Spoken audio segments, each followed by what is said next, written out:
Hello, I'm Matt Damour of the Link newspaper and 99 Media, here with a recap of this evening's protest.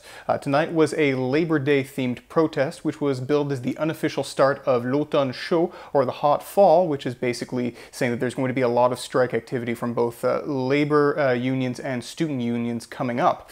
About 300 to 400 people showed up at Parc des Faubourgs at around 6 o'clock. That was the official start time. Things got underway at about 6:15, 6:30.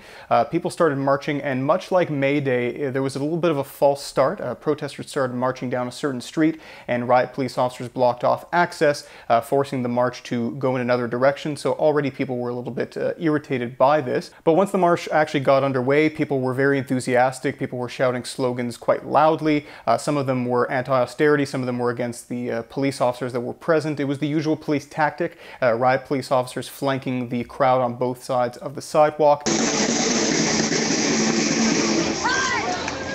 And on major intersections, riot police officers were blocking access to try and funnel the direction of the protest. Now eventually this led to Place Émilie Gamelin, which is the usual starting point for a lot of student protests. But once we got there, it was very clear that the riot police did not want protesters to move anywhere closer to St. Catherine Street, closer to the downtown core, so they were blocking access on the intersections of Barry and St. Catherine and Barry and de Maisonneuve. There were a few protesters who tried to get past a riot police blockade, and at that point, that's when the police showed force for the first time. They took out their extendable batons, and there was a little bit of pushing and shoving. A few people, maybe a dozen, managed to get past the police blockade, but the rest stayed at Place Émilie Gamelin.